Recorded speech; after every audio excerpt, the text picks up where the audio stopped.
Welcome. We got Eduardo Duda Penha.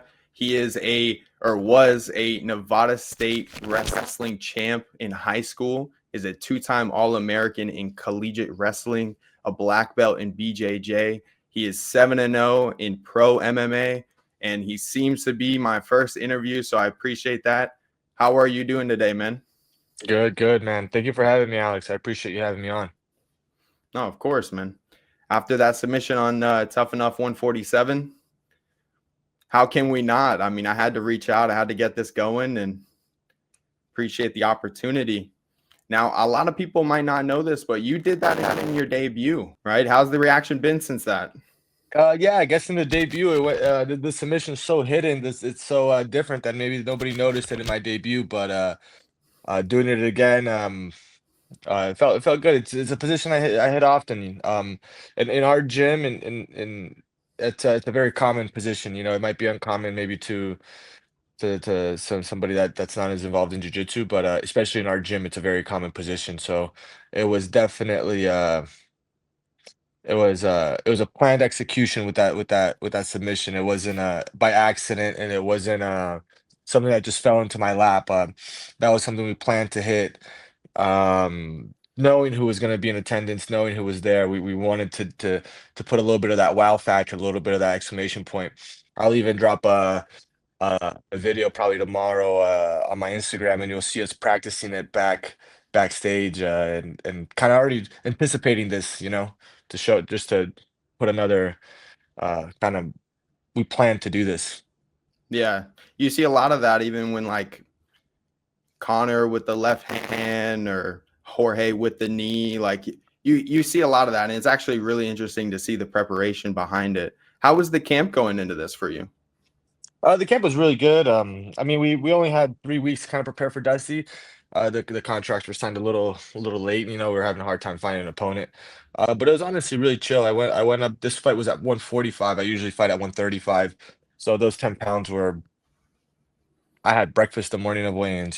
So there wasn't any stress. It wasn't. It was easy. It was smooth sailing. Yeah, that's awesome to hear because sometimes some weight cuts are you hear that's the fight before the fight most of the time. So Yeah, for sure. But that's something that's probably what I hate the most about this crazy sport is not being able to eat what I want. I'm bad with food, but so it's torture for me that those 3 months, 2 months. do you see yourself only at featherweight only because of the activity regionally? Like you still see yourself as a bantamweight? Oh, I'm for sure bantamweight. At the end of the day, if they call me needing somebody to fill in at 45, I'll more than happily take that opportunity. But I am a bantamweight, and I'm very aware of that.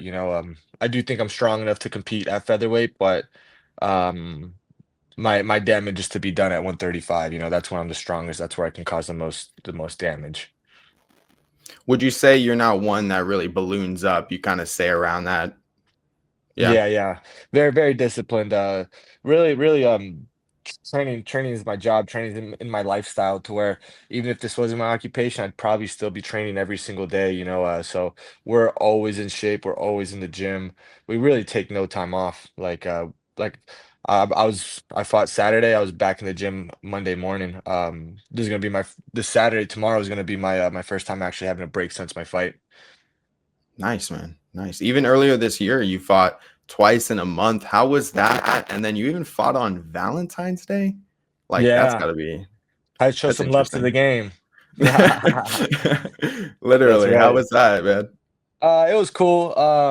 Fighting twice in a month, I made 135, and then the second fight was at 140. So that was nice to get a little bit of an allowance, a weight allowance for my second fight, because just such short time between cuts. It's a lot of stress on the body.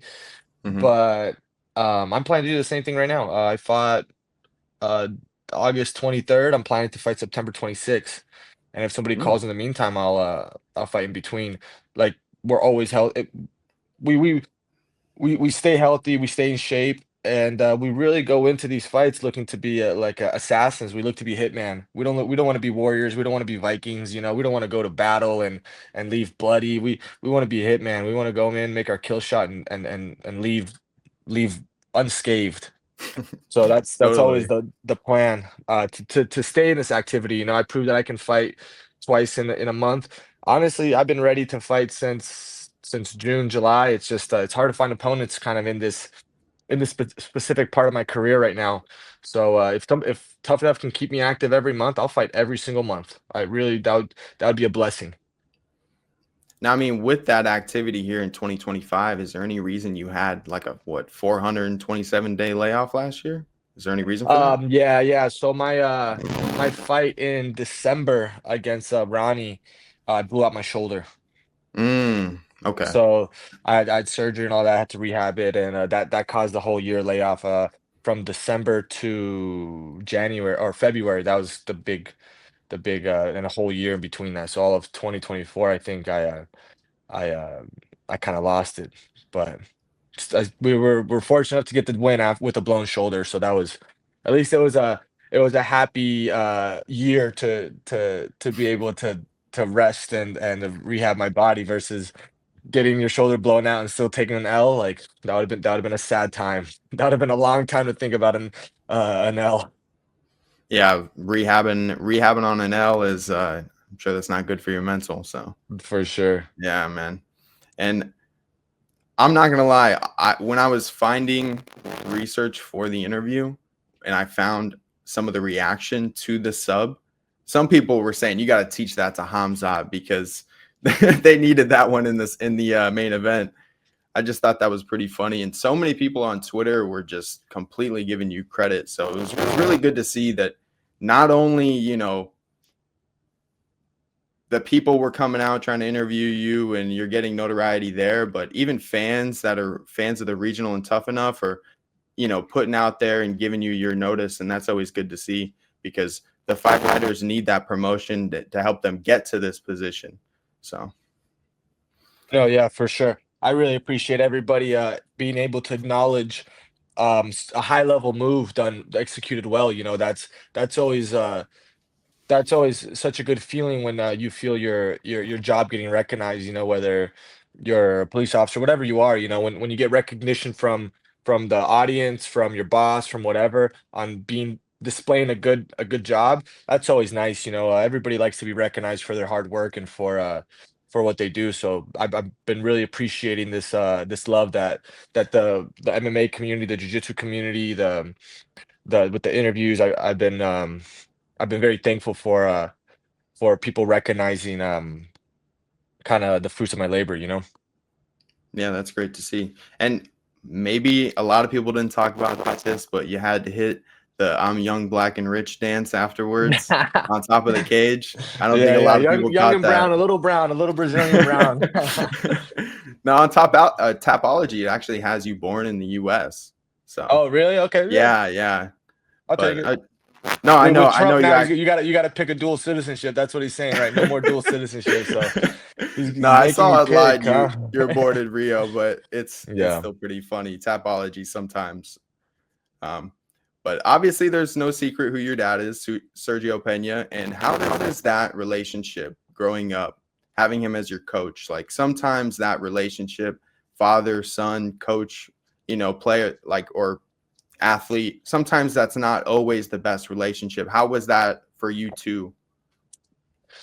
Yeah, I think it's two very important roles that have so much emotions and so much pressure um on just on really like one person, you know, like so I think it's a difficult role for the son slash athlete in terms of maturity. You have to be mature to handle these situations like this, you know, and being completely transparent for myself, you know, in the beginning when I was young, it's when you're immature, it's hard to be mature, right?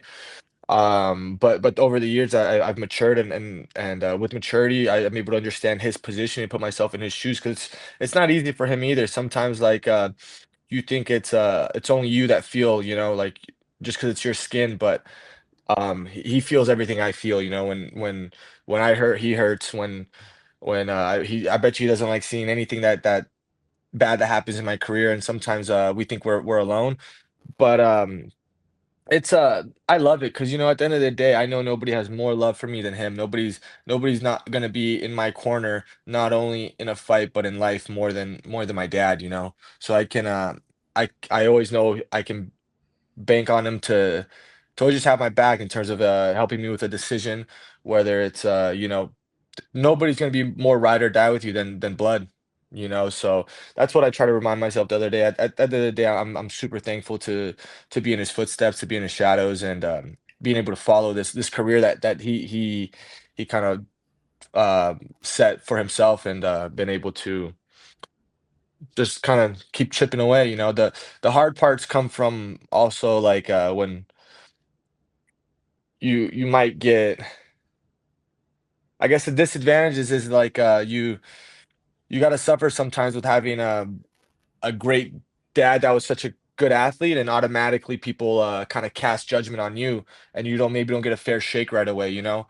If you don't have a lot of privilege, you don't get a fair shake. You got to go the hard way. They already expect you to be XYZ, and sometimes, like for example, sometimes I was just a kid starting off in the sport just like every other kid, but because you're his son, you got to go that way and do that and do this, and gotta you gotta pave the hard way sometimes. But at the end of the day, it's all a blessing. It only makes you stronger, and it only thickens your skin for more adversity in the future. That's what I've been learning. No, that's great, man, because there are successful like examples of it, even like Tom Aspinall and Andy Aspinall right now, heavyweight champ in the UFC. And I mean, their relationship just from afar is it seems like a good one. And like you said, that's someone that is always going to have your back and look for your best interests. Now, what I do think is interesting, you mentioned growing up, sometimes not having that maturity. Were there ever moments where you kind of went against his advice and it kind of bit you in the ass in competition?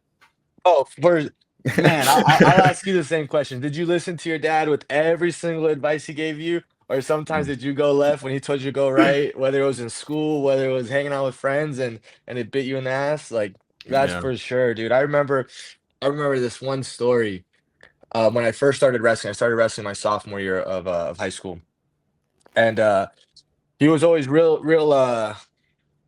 strict with what we put in our body after weigh-ins.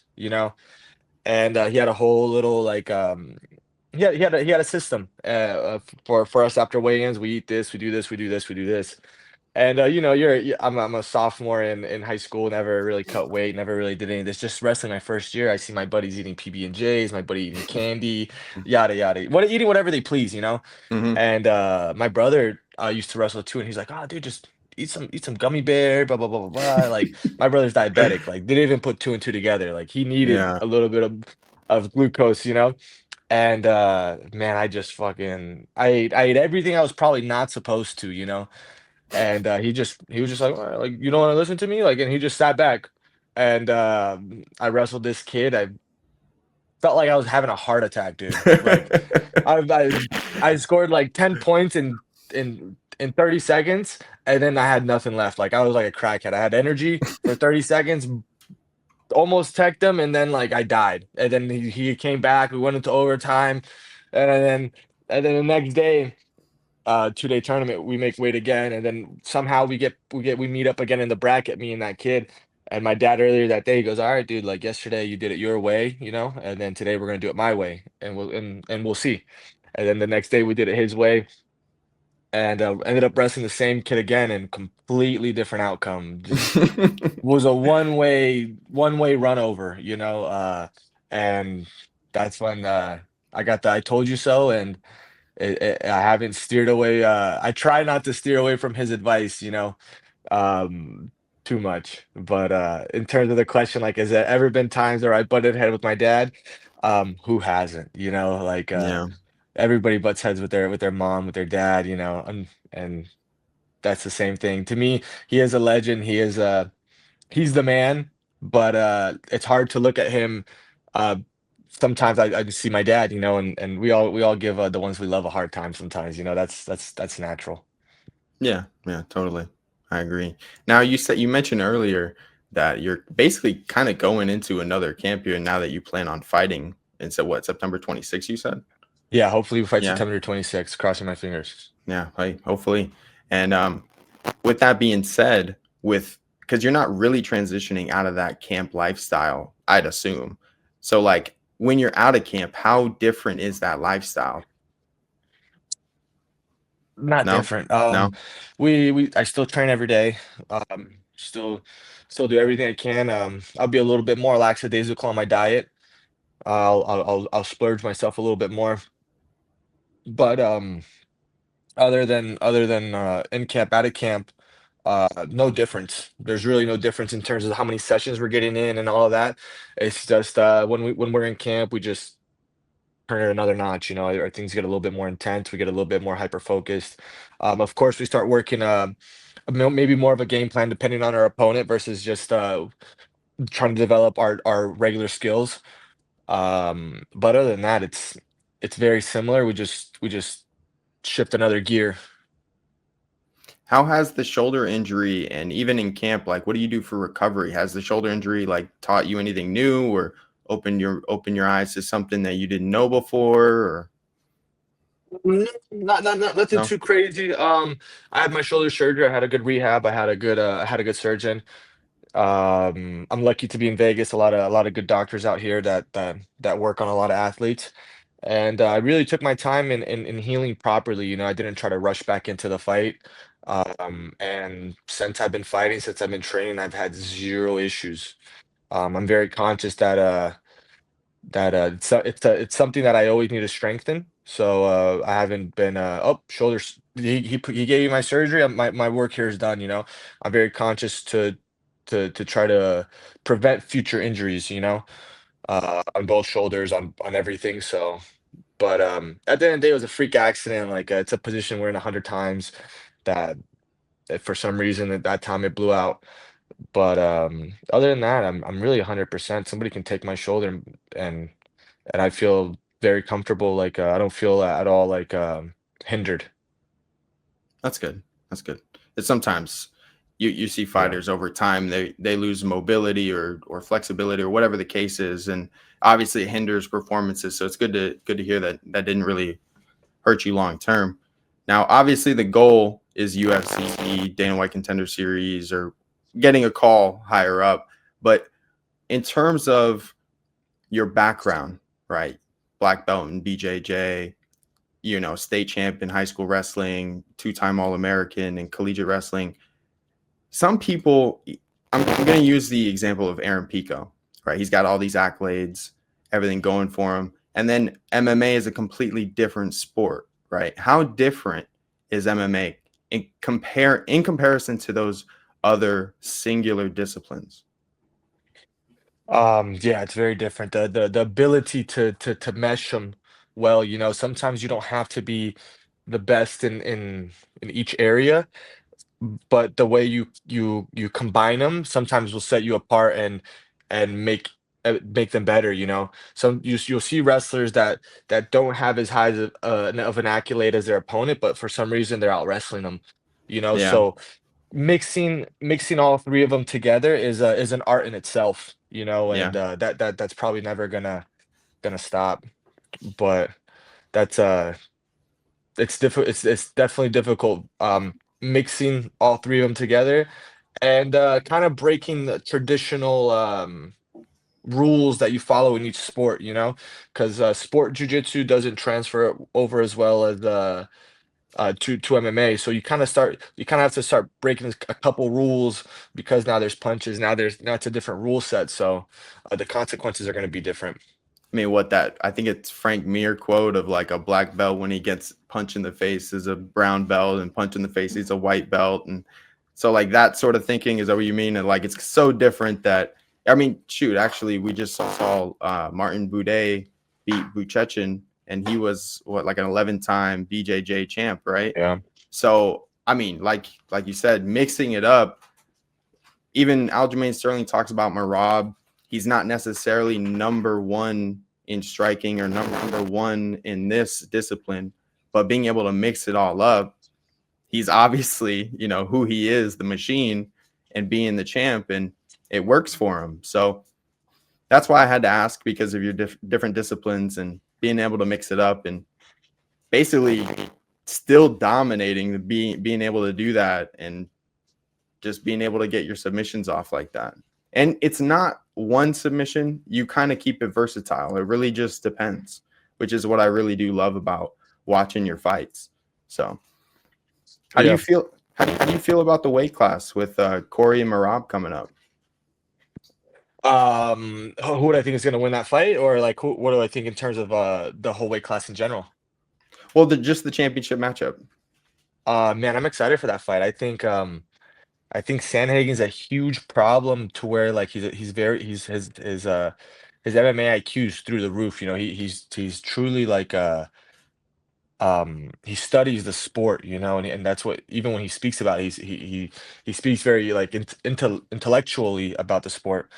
So I'm curious what game plan he's gonna go with Marab. And Marab's a machine. Like nobody has had an answer to this machine doesn't run out of fucking batteries. But it's gonna be curious because he's long and Marab has been hurt early in his fights, and Sandhagen does prove that he can put people out. So I've been saying under 2.5 favors Sandhagen, and over 2.5, it's kind of Morab's world. So I think we're looking at two different fights. I think it might be two different fights uh, in one fight. You know, the first half might be a whole a whole fight, and the second half might be like a completely opposite fight. So I'm Yeah, really curious. If I gun to my head, it's hard to go get to Morab, dude. He's gone through murderer's row, and it is. it's insane. Yeah. And from what he said, sometimes he's not even healthy when he's fighting some of the best in the world, which is crazy, you know? I understand it's hard for anybody to be healthy, but the man has like gashes on his shin, fighting like he's truly a machine. Like it's hard to bet against him.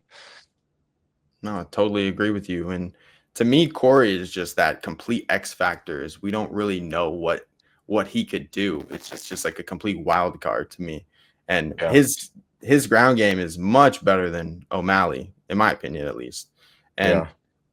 that's what makes the matchup to me intriguing because you don't know who's going to come out of that with the championship. And like you said, middle of the fight, the momentum can completely switch, which leaves that question up in the air. So um, with us wrapping up here with this interview, man, please let everyone know where to follow you and how to support you. Yeah. My IG is Eduardo Penha. All I got is an IG. So follow me on there. If you're in town, if you're in Vegas, come check out Sergio Penha Brazilian Jiu-Jitsu. Shout out to my sponsors. I really appreciate you guys always helping me. MJ Law, Green Life Produce, Canyon Lake Physical Therapy, um, Sir Jason Winters Tea, Arms Unlimited. I appreciate everybody helping me, all these fans and all my teammates. I appreciate everybody. And I Now, appreciate you before for having me on here, Alex. no, man, thank you for the opportunity. And before we end completely, I want to end. What are 3 things that you're thankful for in your life today? Oh man, so many. I'm thankful for the people around me. Um, I'm thankful for my opportunities, and I'm really thankful for all this love that I've been receiving from really everywhere. That was Awesome, 3, man. right? Yeah. Oh yeah. Yeah, man. Well, I appreciate it. And make sure you go ahead and follow Eduardo, Duda, Pena, Duda damn thing. Go That's follow right. him. We're doing it. We're doing it. Well, I appreciate you, man. Oh yeah. Thank you for having me on here, bro.